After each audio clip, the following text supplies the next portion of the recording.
Достар, баршаңызға қайырлы күн. Бүгін мен сіздерге осындай гүл секілді әдемі болып пісетін хворостың рецептісін көрсетемін. Өте оңай, 2 ақ заттан тұратын, шайға тез дайындалатын тәттілердің бірі. Және де қонақ шақырғанда столдың көркін келтіретін әдемі гүл секілді хворост. Міне 3 жұмыртқа мен қант. Қантты өз қалауларыңыз бойынша мен қант қосамын. Кішкене тәттілеу болған ұнайды маған. Ал егер қоспаймын десеңіздер, тоже болады солай.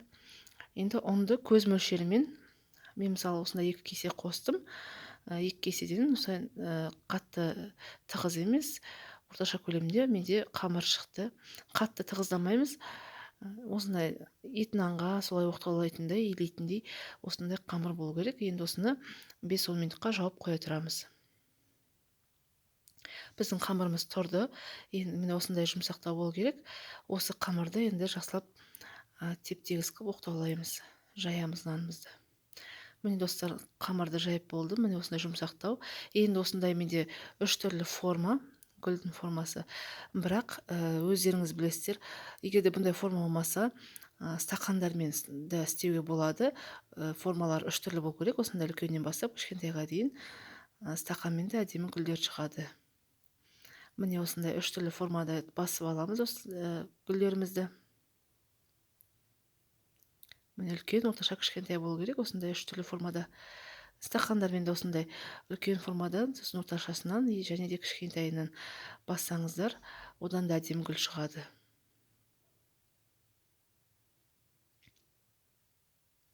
Міне осылай 3 түрлі формада гүлдерді біз басып аламыз. Міне қалған қамырдан да осындай менде осындай көлемде шықты әдемі гүлдер. Енді осы гүлдерімізді ортасына, центрін дейді, ортасын табамыз. Осылай кішкене басып, енді жан жағынан осындай пышағымызбен кішкене кесіп, гүлдің формасын келтіреміз. Кесіп болғаннан ортасын өстіп, қаттырақ саусағымызбен басып, бір-біріне жабыстырамыз. Міне осындай. Егер домалақ стақандарыңыз болса, осылай 5-6 жерден кессеңіздер, сонда гүлдің формасы шығады. Міне ортасынан қаттырақ басып, бір-біріне жабыстырып қойдық. Міне 1, 2, 3, 4, 5, 6 жерден кестім. Осындай форма дайындаймыз. Міне достар, барлығын кесіп дайындап қойдым. Енді қатты қызып тұрған майымызға гүлімізді бетін төменгі жағына қаратып, осылай қуырамыз. Сонда гүлдің формасы әдемі шығады. Міне достар, осылай гүліміз әдемі болып көтеріліп жатыр. Өте әдемі гүлдің формасы шығады. Дайындап көріңіздер. Столдың қонақ шақырғанда үстелдің көркін келтіретін хворосттардың бірі осы гүл секілді хворост. Міне достар, бір жағы қызарды, енді екінші жағы жылдам қызарады.